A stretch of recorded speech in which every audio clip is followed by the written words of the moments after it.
Dahil God knows best kung ano maigi para sa atin. Para tayong isang bahay, pinatatatag sa lahat ng bagyong dadaanan. We are so blessed na ang ating fundasyon sa pananampalataya at pagtitiwala sa ating minamahal ng mahal na Panginoon. Naturuan tayo ng ating mga magulang sa mahal na Panginoon.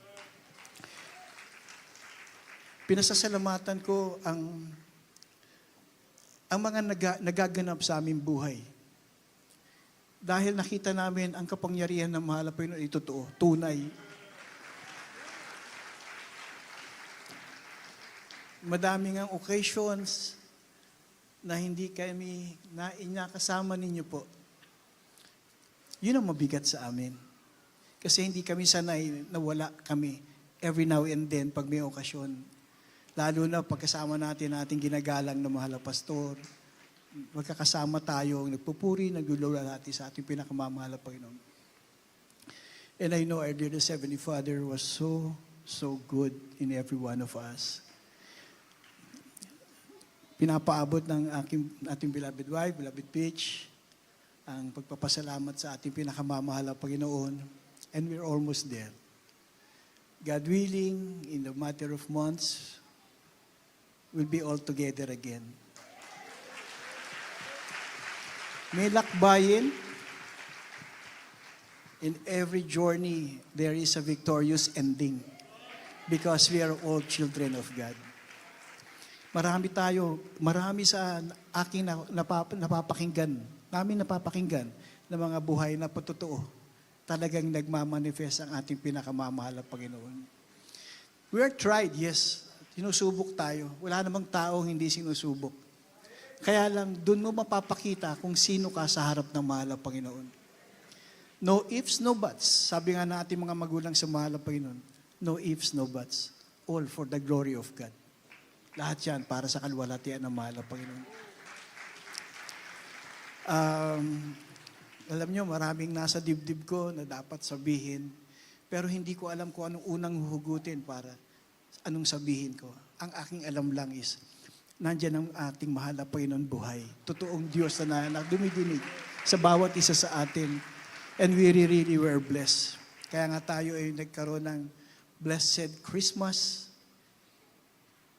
and a great New Year. Kasi nga, tayo hinahanda ng mahal na Panginoon. Malapit na yung bagong taon. We are looking for so many things na pagbabago. Ang wag lang natin kakalimutan kung anong meron tayo na hindi natin dapat iwanan o dapat baguhin. We are all children of God.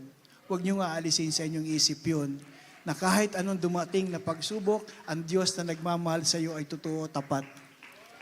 Ang sabi ng mahal na Panginoon, ang aking pakikipagkaibigan ay sa mga natatakot sa akin. Sabi, the secret of God is to those who fear Him. Hindi natatakot sa mahal na Panginoon dahil mabangis ang mahal na Panginoon. Natatakot tayong hindi natin mapagbigyan ang gusto ng mahal na Panginoon. Ang sabi ng mahal na Panginoon, bakit the secret of God?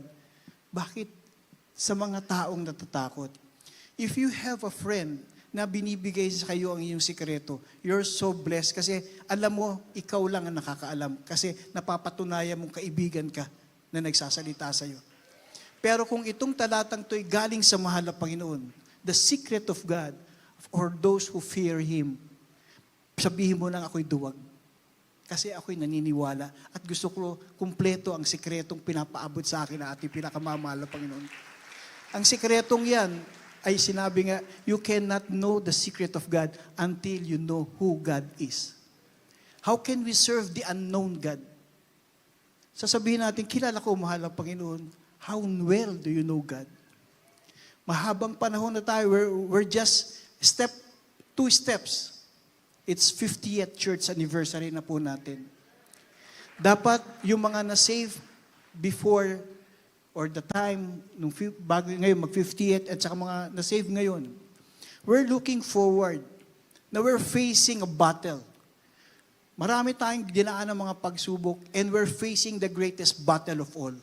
It is how we will prove that we are all children of God.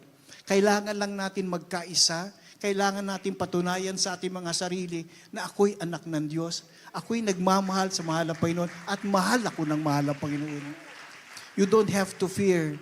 Wala kayong dapat katakutan. Maraming darating na pagsubok. Sabi nga, yung gera, anytime pwede mangyari.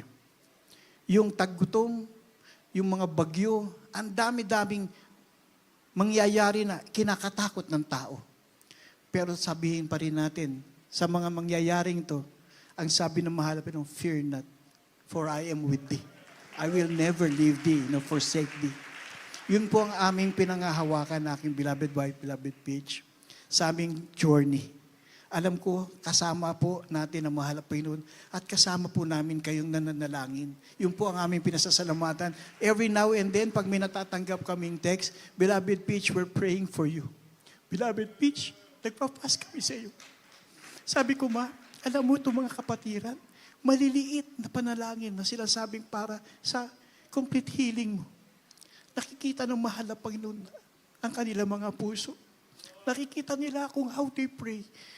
And ask, dearest Heavenly Father, na bigyan tayo ng kompletong kalakasan. Magkakasama po tayo. Huwag niyo kaming bitawan sa inyong panalangin. We pray for one another. Sabi nga, we're brothers and sisters keeper. At handa tayo. Ihanda natin ang bawat isa.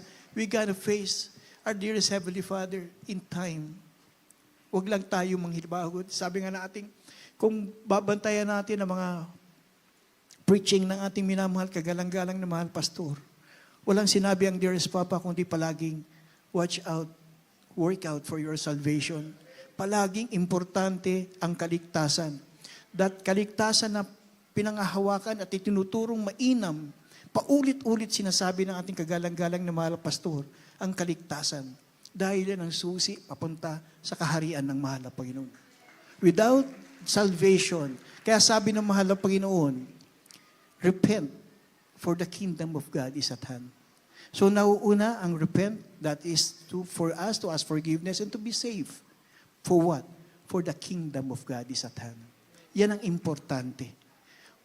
We are working for our salvation because we want to enter the kingdom of God. Yun ang ating maging mithiin. We're Christians.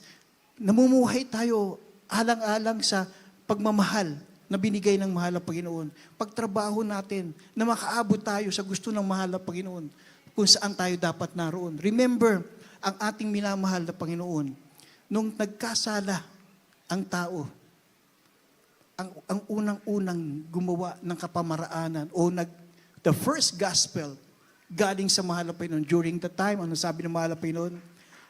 Ang binhi ng serpenteng ito, ang dudurog sa binhi ng babae. Sa sakong ng babaeng ito. Sa sakong na binhi ng babaeng ito. Ang binhi ng babaeng ito, ang dudurog sa ulo ng binhi ng serpenteng ito. That is salvation. Doon pa lang, nagkasala ang tao, nagkaroon na ng kapamaraanan ng mahal na Panginoon kung papaano niya tutubusin ang ating mga kasalanan. To top it all, bago sila lumabas sa kaharian, alam po natin, sabi nga doon, yung hinahanap sila ng mahal na Panginoon, Adam and Eve, where are you? Ang sabi nila, we are here. Saan? Naririto kami. Ba't hindi kayo lumabas? We're naked. Sabi niya, bakit nyo nalaman na kayo ay hubad? Kinain nyo ba? So nakita ng mahal na Panginoon na nagkaroon sila ng pagkakasala. And God is so good, but the thing is, He cannot compromise sa isang sinner. Hindi pwede makipag-compromise ang mahal na Panginoon sa kasalanan.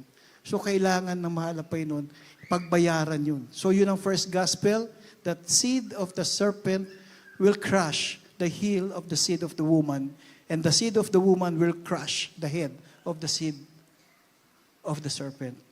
Pero alam niyo, kailan din binigay ang first provision? Para sabihin nandun ang kagandahan, pag-ibig ng mahal na Panginoon, doon din po sa paraiso.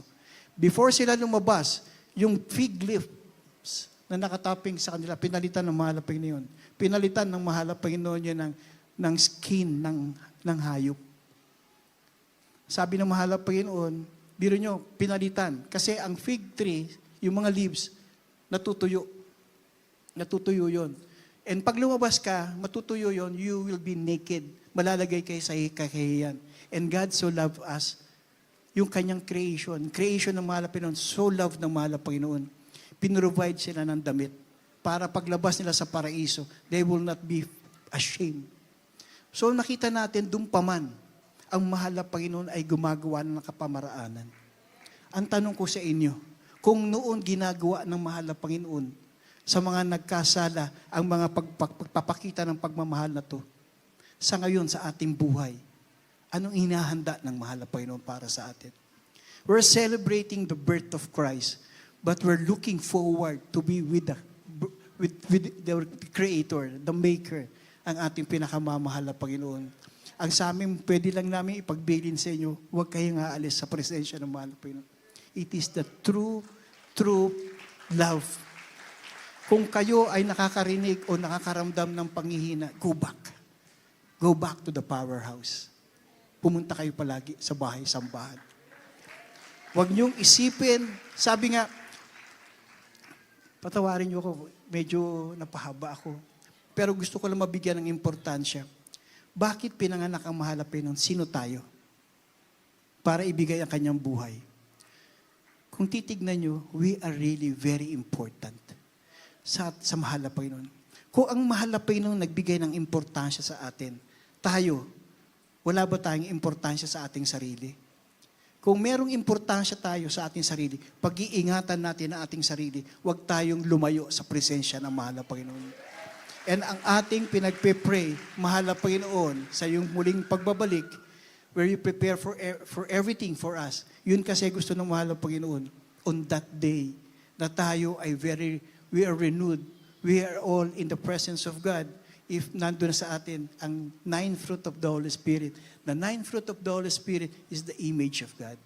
And the image of God that we made, na ginawa sa atin, yun din ang ibabalik ng mahal na Panginoon sa atin. And we will take it back, at pag nasa atin ang fruit of the Holy Spirit, then Christ is in you. Welcome to my kingdom. Palagi niyong isipin yun, na tayo, paglilingkuran natin ating mahal na Panginoon, we will seek all for His glory. Kailangan natin pumasok tayo sa kaimahin ng mahal na Panginoon. Because we are created in His image. Kailangan pumasok tayo doon.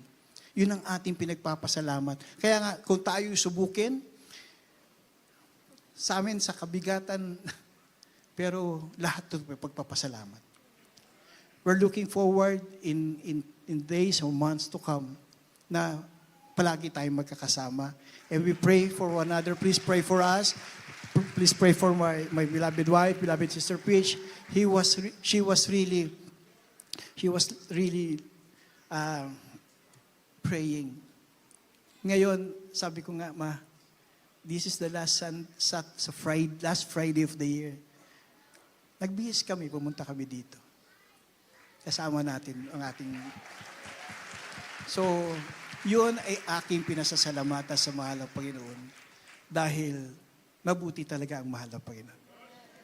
God is so good all the time.